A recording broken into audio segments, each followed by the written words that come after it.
even though it makes sense to us, if it's not from God, we don't have to accept it. You know, it's kind of like those people, like the street vendors, you know, the Mexican street vendors. You don't just go and be like, oh, I'm gonna go buy an elote because he said it. You think about it, yo, when's the last time I had a corn? And then based off of that thinking, we can then make a decision to go and buy it or not. Likewise, bro, when you have these shameful thoughts that come to you, you have to make a decision. Wait, I don't have to buy this. You understand? The last time I followed my thought, what did it lead me to? Have to that's hurt right. people, Shame, my nigga. Like, misery, you could just crying, not deal with breaking people down, to not hurt unaliving. them. Understand what I'm saying? So we have to learn, bro, how to differentiate our thoughts.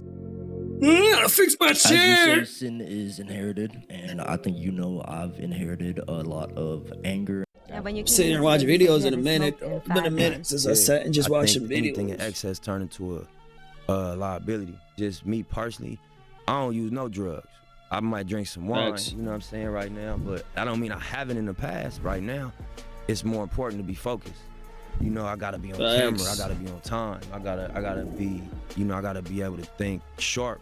Yes. So, you know, when it comes to like going out to the public and representing the product, and even in business, you know, you come in there smelling like weed, whether they say it or not, they hold it against you. They think they got a little edge on you.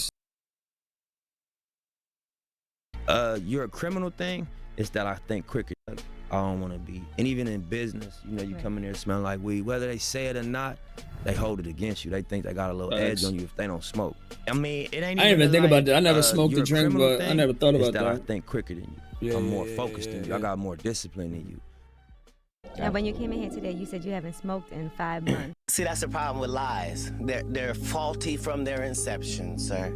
You don't believe that, you know, you and Ali can come to a resolution, just be cool? You know, like, You just talked to me. You know I don't have a bone in this. yeah. So if I got him on the phone, you talk to him?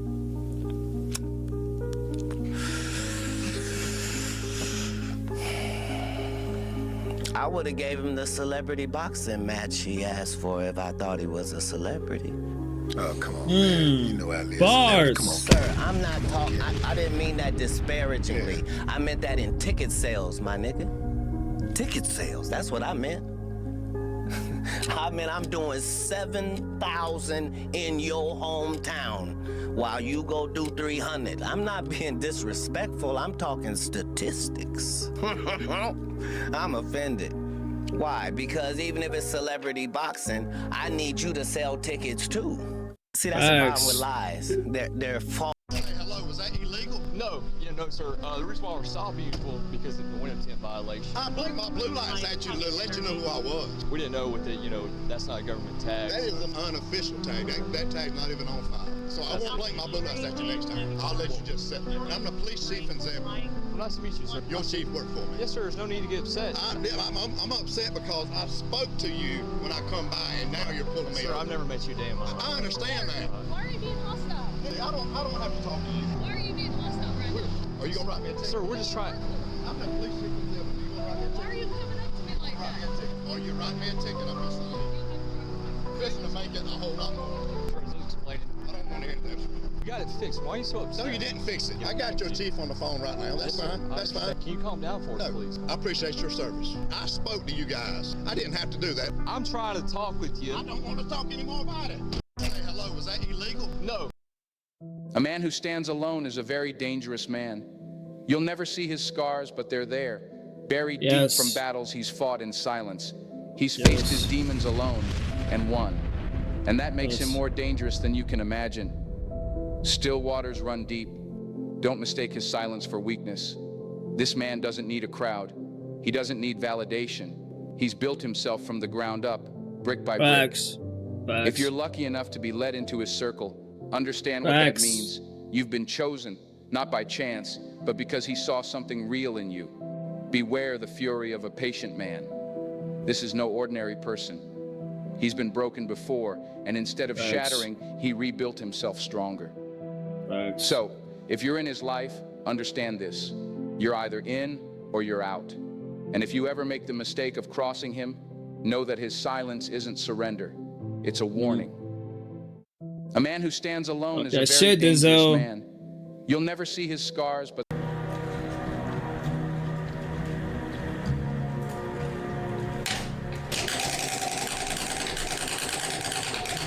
What the fuck?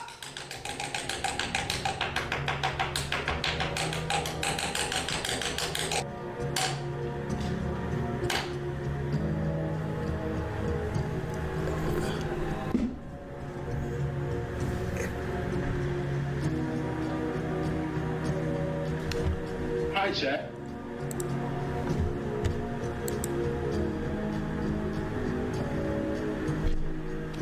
Hi, chat.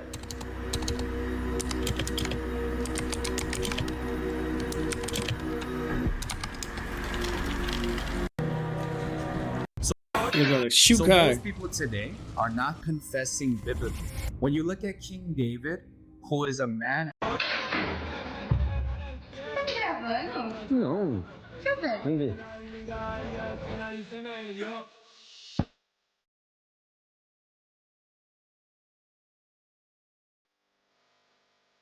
When you truly love somebody, truly, here's the thing about love. Love is unconditional. That's the first thing I want to say. Is it really? Love is unconditional. If it's conditions on it, it ain't love. It's a contract. I'm going to floss you up, and as long as I floss you up, you're going to be loyal to me. But that's a contract. That's not love.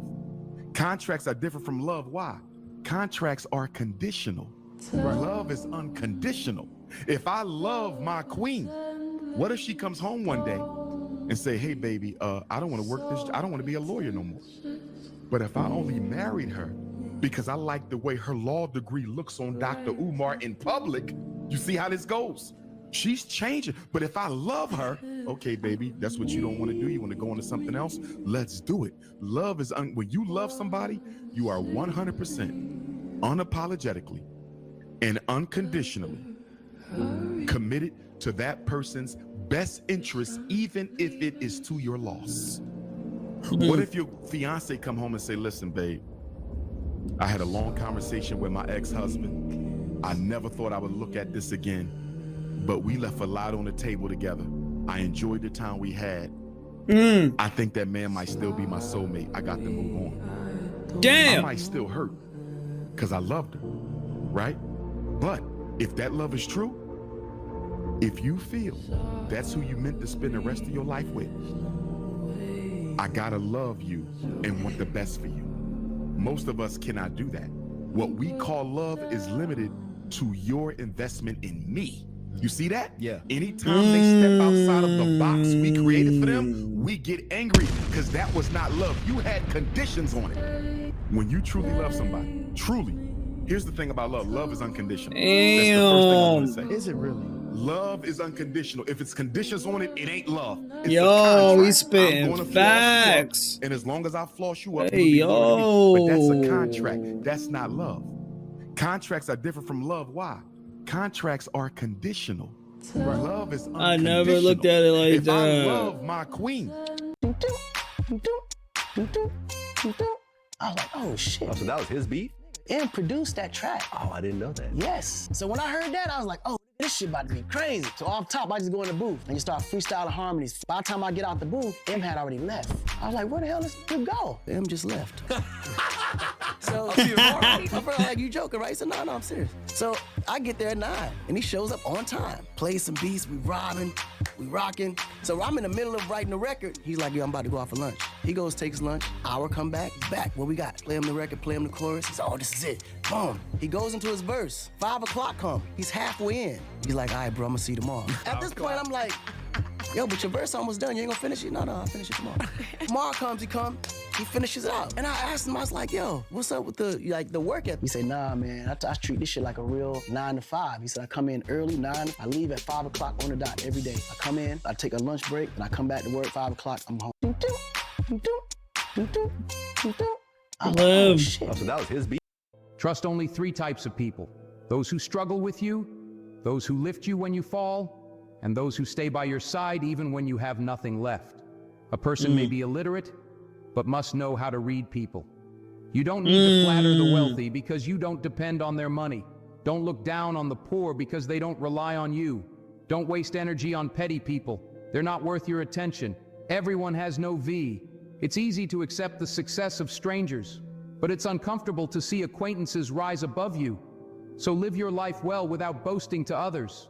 Trust only 3 types of people: those who struggle with you, those Fucking who lift shoulder you when keep The popping, same dog. Steve that went to go watch Mark Curry do his whole sitcom and then stole everything Mark Curry had. Now Steve got a sitcom where he the principal and he wear a suit and then he gets this high top fade, making all black men think he got the best lineup in the business, and it's a man unit. Then you ask it, why you not a movie star? I didn't want to be a movie star. This the same Negro that hated on Bernie with this same thing. I didn't want to be a movie star. No, you couldn't be a movie star.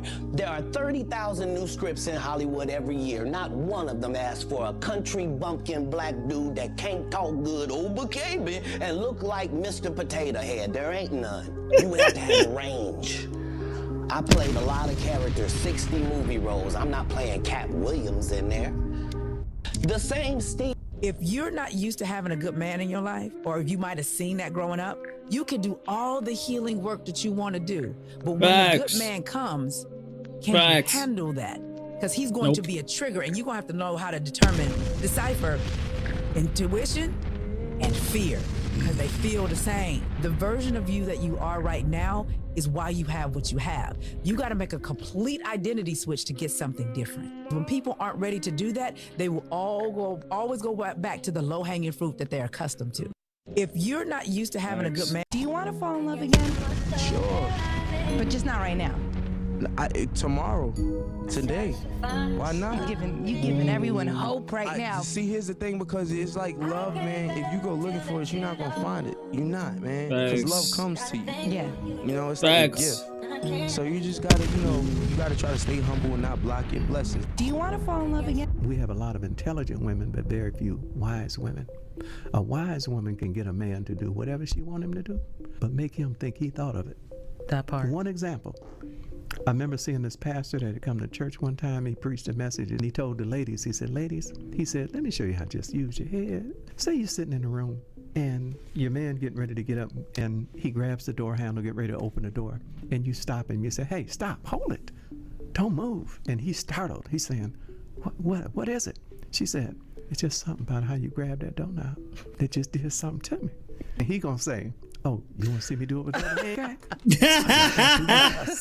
Okay, we'll give you all our money. We do everything. If you can just, because see, you can't buy men things. But what you can do is edify him. Tell him that he did something good, because especially with men nowadays coming from some of the households they come from, you might be the first person that's ever made him feel like he is something. We have a lot of intelligent women, but very few wise women. A wise woman can get a man to do. I mean, I got to do a good of it. What are you talking about, man? If you're smart, you better learn to be humble, and you better learn to be grateful for the fact that you've been gifted, and you better take that on as a serious responsibility, like a serious moral responsibility. Because if you don't, it will work against you. And if you're super smart and your intellect is working against you, you are in serious trouble. If you're smart, There was a guy at church who was on, I can't remember what he regularly would use, but he would use that to access the spiritual world illegally. They brought me into this meeting with him, and he started describing me a spiritual being that he would encounter being on these things. And he said, have you seen that? And I looked behind him, and then there was that spiritual being that was not of the Lord. And that spiritual being was freaking out because I could see him. And so I told him, I said, I'm telling you right now, I said, you're opening yourself up illegally to the spiritual world using these things. I said the way that we access the spiritual world correctly has to be through the spirit. But psychedelics and all that stuff is coming through the back door, and you open yourself up to far greater problems that way. You end up getting a spiritual being you have no business talking to, because spiritual beings are nosy. Now, demons are silly. Other spiritual beings, they're nosy. They want to know what you know, especially if you're sons, because you know things about God that they may not know they get from watching. There was a guy at church who was on. I asked God, I said, God, I want to live a long, healthy, beautiful life. And I thought my God would extend my life. Like I would go from, I don't want to live to 90, I want to live to 110. This is a human thought. Lord, I want life. So I would think he would increase it on this end. But what happened is that he increased it in the end that I'm in here. For example, if you see older people are wiser and they usually fear God at their end of times. And then you see old people acting like good people and they're behaving because they're in fear of God. God and their time is coming. That's why elders act like elders. But what happens if you were revealed earlier? Then now my wisdom starts at the age of 31 instead of 41. So I get 10 more years of what I feel my Lord would be proud of, and that I would be excited about and not ashamed or guilty of. So he gave me awareness at the day that I have now, so I could have more life today instead of me thinking that he's just gonna add to my life later. I asked God, I said, God, I want— Is that your man? Is your best friend? You never Well, how long are you gonna keep leading him on like this? You paying this whole bill? Don't pay the whole bill. You're splitting as friends. Bags! Everybody say, if he pays for the bill, he's a what? They said it, not me. You want him? Hey, you want him? You got it, huh? Hey, sit next to her. Come sit next to her. Empty chair in here. Hey, if she's your best friend, she'll understand. Sit right here. Sit down right there, my boy. Stop the cap.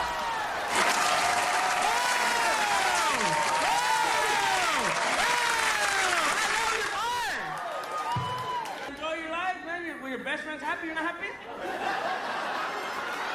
Is that your man? Yeah, she mad as hell. She's sick. I like Is that that. your man? Is your best friend? You know. Facts. I love my wife from the moment I laid eyes on her when I was a kid. And if you love someone, it hurts you when you see them deviate from the thing that draws you to them. And since she's pursued her efforts at enlightening herself more thoroughly, and this investigation of Catholicism has been key to that, she's much more who she is. And that's great, because I love who she is, and so the more of that, the better. And it's the same thing you want to see if you have a child that you love. You want to see them become everything they could be, and that's a lot. If they become everything they could be, that's an endless unfolding. And so there isn't anything better than to see that in someone. Your job is not your life. It is just a job. Joe Rogan, Jim Rogan. Number one, your company is not your family. Companies exist primarily for profit and are not responsible for your personal. Jim Rogan changed my motherfucking life financially. What I financially think. Well-being. Number two, your colleagues are not your friends. Keep in mind that people have their own interests and motivations. Yeah. Number three, if something bad happens to you, your company can easily replace you. Number four, stop believing corporate propaganda, which is designed to brainwash and enslave you to a job. Number five, come to your workplace, do your job, get paid, and go home. Facts. Remember that there is more to life than just your career. Facts. Drop yes in the comment if you agree with me. Your job is not your life. It is just a job. I shall explain the reasons. Number one, your company is not your family. Companies exist primarily for profit and are not responsible for your personal well-being. Number two, your colleagues are not your friends. Keep in mind that people have their own interests and motivations. They trying to tell our Mexican brothers and sisters that they need to stay away from the border.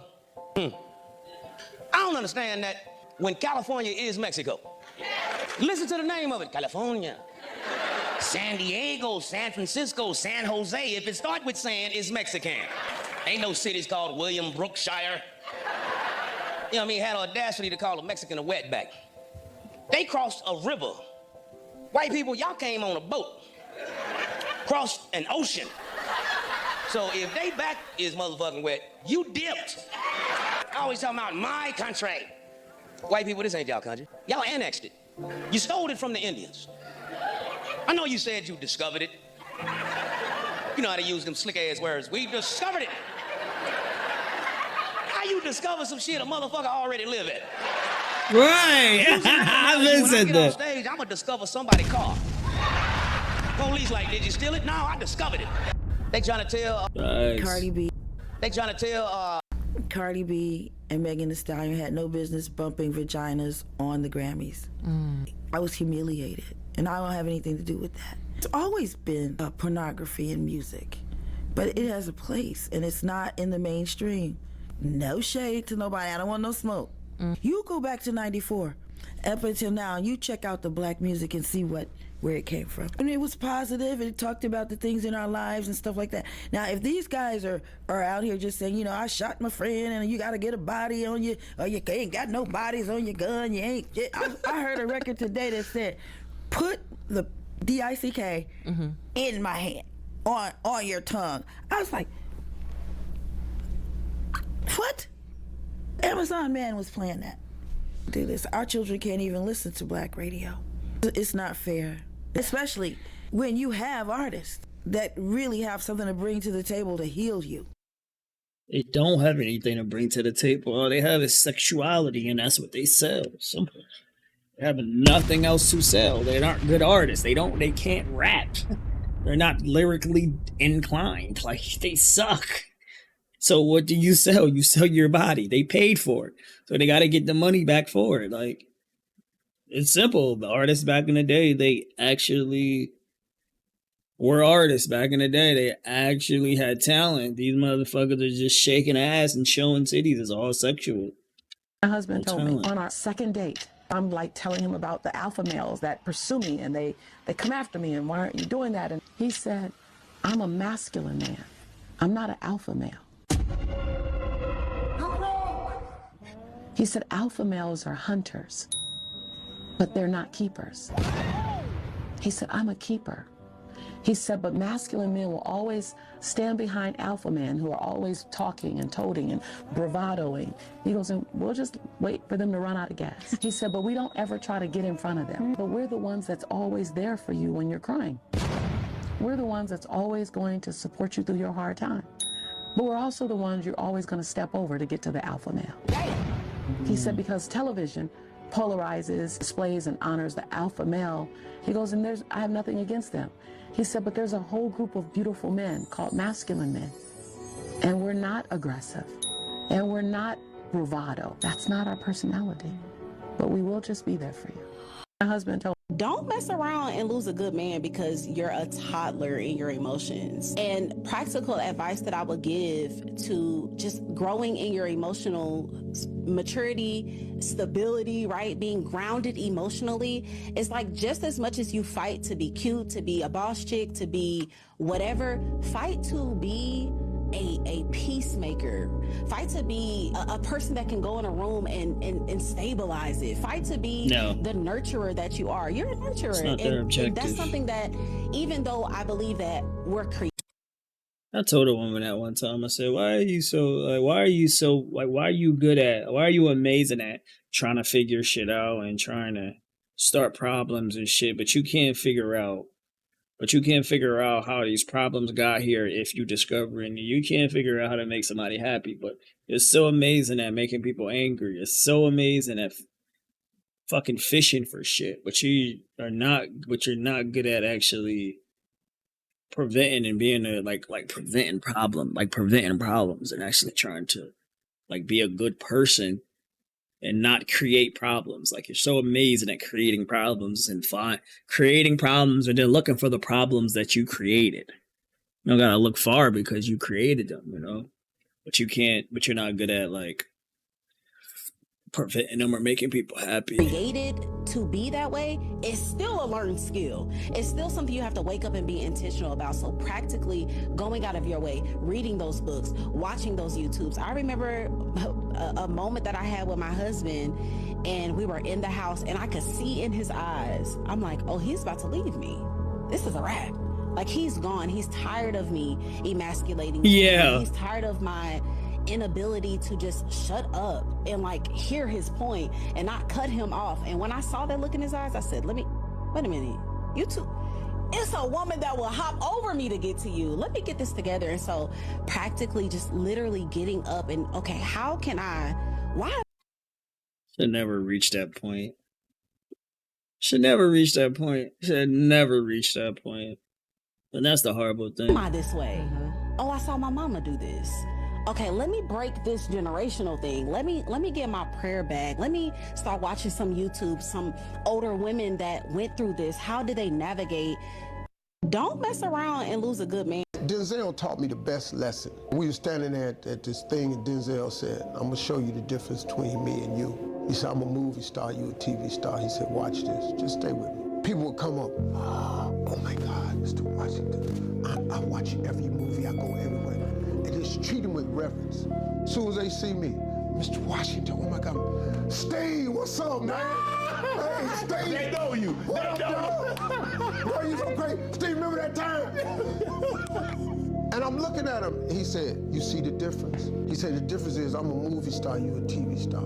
They got to pay to come see me. They invite you to their house. They think you a relative. Don't nobody have nobody come to their house unless they like them. Denzel taught me the best lesson. We were standing there at this thing, and Denzel said, I'm gonna show you the difference between me and you.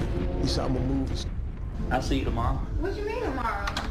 What? What you mean? I'm saying I'll see you tomorrow. Why tomorrow? I thought you was going down the street. I was gonna hang out with the guys, so I don't know what time I'm gonna be back. So that's why I said I'll be back So tomorrow. where y'all going? We was gonna go out, you know what I'm saying? You know the games come on tonight. You didn't know what I'm tell, so why do we have to be tomorrow? Because I'm about to be out with them. I don't know if I'm gonna get too lit to where I can't drive or where the case is. So that's why I said, You want me to drop you off? I got you. I don't really think that's necessary. No, I it's can necessary. drive What out. you mean tomorrow? What do you need to spend the night with somebody's house for? I'm just saying, I might get a little bit too lit from watching the games. Yeah, what's the problem with picking you up? But I feel like you're taking it a little bit too deep to where you gotta Too be. I'm just deep? saying, You're I'll talking see you about picking tomorrow. You never discussed, like, spending the night over somebody's house. Like, you too grown for that. What you mean too grown? I ain't never You too got grown. your own house, your own bed. I don't get it. I want you to come back home tonight, okay? Don't get too drunk then. You want me to come back home tonight?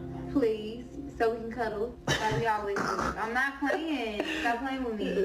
I'll see you tomorrow. What you mean tomorrow?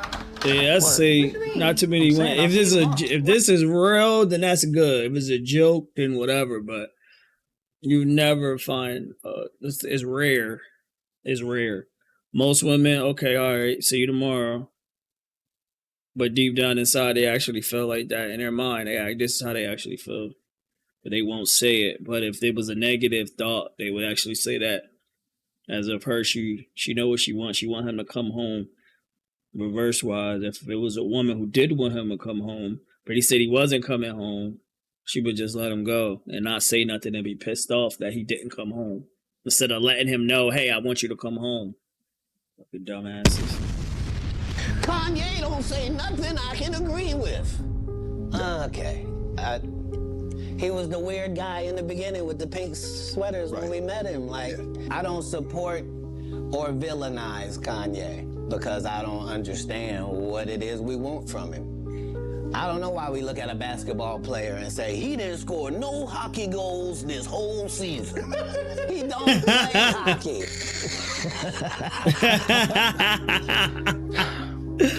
This dude started a church and kept cussing. Nobody in black church said nothing. You would have thought all the pastors would have came and, you can't be no gospel artist. You just said, fuck that bitch. Nobody said nothing. Cause T.D. Jakes over there with P. Diddy. Like, oh, come on, cat. Kanye don't say nothing I can agree with. Okay. The age of 16 to 23 isn't easy. You lose friends, you make mistakes, you fall, you fail, you realize things, you hit reality, you lose yourself, and you become stronger, and those are the best years of your life too. The age of 16 to 23. My favorite of the more modern day rappers is Quavo from the Migos, because anything he says sounds badass, man. I like this song called Kelly Price, because in that first verse, Quavo comes out swinging. He's like, I go through all the cities, I'm on a mile a minute, I go a mile a minute. And when I'm sober, that shit's tight. But when I smoke a little bit, I start doing the math.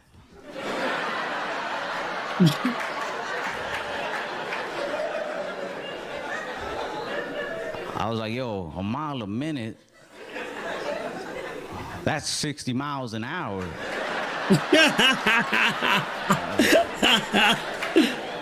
I was like, yo, did this dude just brag about driving across country at speed limit?